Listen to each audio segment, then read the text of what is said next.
Monsieur le Président, à vous ou à votre entourage, en août dernier, après que les soldats rwandais aient refusé de partir, étaient donc devenus vos ennemis, il y a eu certaines paroles de vos proches ou de votre entourage qui ont pu être considérées comme un encouragement à la chasse aux Tutsis, une chasse qui a réellement eu lieu à Kinshasa et dans laquelle les habitants ont pris un rôle important. Ils se sont défendus, mais on a vu des scènes, des actes qui étaient proches d'actes de barbarie, des lynchages, apparemment à la fois sur des civils Tutsis et des militaires Tutsis, un petit peu confondus. C'est des images qui ont très fort frappé l'opinion publique ici, et on n'a pas eu le sentiment que vous, à ce moment-là, on n'a pas eu le sentiment que vous vous êtes interposé. On a eu l'impression que vous avez laissé faire. Comment est-ce que vous réagissez par rapport à cela? Écoutez, nous sommes habitués au montage, à la calomnie, au mensonge contre la République depuis que nous avons pris le pouvoir. Nous sommes très habitués à cela. Personne n'allait interdire à la population de Kinshasa de se défendre contre les Tutsis qu'ils connaissent bien. Ils les ont vus à l'heure. Tuant pour arracher des voitures, tuant pour occuper des villas, tuant pour violer les femmes et arracher les filles, tuant pour piller les banques. Il pourrait faire le tri entre les civils et les militaires? Mais lorsque les civils Tutsis, certains de ces civils Tutsis, avaient pris des armes données par leurs frères militaires et tiré sur leurs voisins, les voisins quand même ne sont pas aveugles, ils les voyaient. Et les voisins, donc les Congolais, n'étaient pas armés. Qu'est-ce qu'ils devaient faire? Il fallait qu'ils se défendent avec le moyen de bord. Ils l'ont fait. C'est leur droit. Messieurs, je vais dire avec force, c'est leur droit de se défendre contre ces assassins. Oui, comment est-ce que vous réagissez, vous, aux plaintes contre vous et votre entourage? Vous avez entendu ça? Mais ça, c'est plainte pour incitation au meurtre. Comment est-ce que vous réagissez, vous, sur le plan personnel? Qu'est-ce que ça vous fait sur le plan Je n'ai personnel? incité personne au meurtre. Quel meurtre? Vous venez dans un pays d'autrui, tuer les citoyens de ce pays, et vous dites, quand ils se défendent, ils commettent un meurtre. C'est un meurtre, ça. Pourquoi, lorsque l'armée rwandaise était présente à Kinshasa avec votre accord, puisque vous étiez alliés, vous n'avez pas dénoncé les pillages, les meurtres que vous dites, dont vous venez de parler à l'instant? Et pourquoi sont-ils partis, si je ne l'avais pas fait? Mais ça a duré un an. Ça a duré un an, nous étions des alliés. Et quand il y a des contradictions, on les traite entre alliés. On ne les traite pas devant les places publiques. Ils avaient fait partir parce qu'ils se comportaient mal, à votre avis? Parce que d'abord, ils ont massacré des gens sans que le gouvernement congolais sache à Bandaka et à partir de Kisangani. Deuxièmement, parce qu'ils se conduisaient en pays conquis, tuant, pillant, je viens de le dire. Et puis, ils se sont même initiés dans la politique intérieure de notre pays. Est-ce que ça n'est pas, excusez-moi, est-ce que ça n'est pas relativement normal dans la mesure où vous avez fait appel à eux pour arriver au pouvoir? Ils ont demandé quelque chose en échange. Ou vous y attendiez? Pas. Messieurs, notre alliance était une alliance d'intérêt.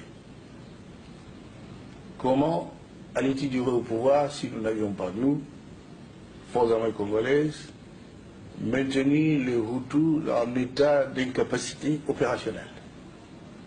Ils en avaient besoin. Et c'était de ça que nous avions parlé lorsqu'ils devaient nous laisser le temps de faire passer les armes pour entrer aux Zaïre alors. Nous n'avions qu'une mission, chasser la dictature chez nous et démocratiser la société. Les deux, nous sommes contents de ce qui s'était fait. Mais ils ont voulu maintenant plus. Oui. Ils ont voulu être le maître de notre pays. Et ça, c'est impossible. Avez-vous échappé à des tentatives d'attentat? Pardon? Avez-vous échappé à des tentatives d'attentat? On en parle, mais ils ont comploté. En fait, c'est vrai, ils ont comploté, ils ont monté un coup d'État le 2 août pour essayer de m'assassiner et prendre le pouvoir. Vous savez la suite.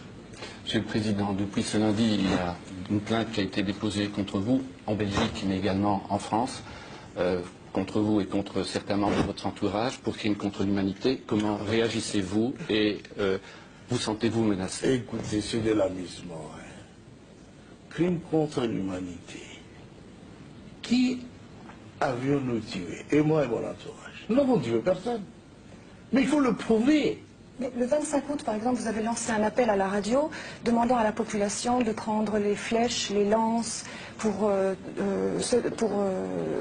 se battre, et vous avez dit sinon nous allons être l'esclave des Tutsis. Est-ce que vous ne considérez pas que cet appel a incité la population à s'en prendre à des civils Tutsis, notamment des femmes et des hommes qui n'avaient rien à voir avec la guerre? Madame, je ne suis pas forcé de vous dire qu'il ne faut pas croire que notre peuple est si naïf pour laisser les esclavagistes venir l'égorger, les soumettre à des exactions que notre peuple connaît tellement, parce qu'il est voisin des Tutsis et des Hutus. Et vous vouliez que le peuple congolais ne défende pas, par la peine de son chef, son territoire, sa vie. Qu'est-ce que c'est pour un pays? Même chez vous ici en Europe, on a fait des appels pour vous défendre contre les nazismes. Et alors, vous voulez que les Congolais laissent venir d'autres nazistes, d'autres racistes, les occuper et qu'ils ne se battent pas parce qu'ils n'ont pas d'armes?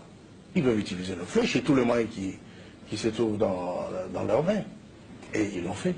Est-ce que ça veut dire que lorsque vous êtes alliés avec les Rwandais au début de la guerre de libération, vous avez fait preuve de naïveté si vous ne saviez pas qu'ils étaient comme ça, puisque maintenant vous dites qu'on sait bien qu'ils sont comme ça?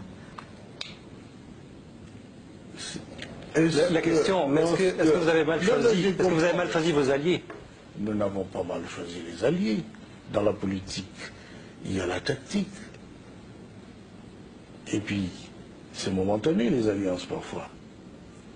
Et lorsque ça tourne mal, chacun a intérêt, son intérêt de son côté parce qu'il sait pourquoi il a fait alliance.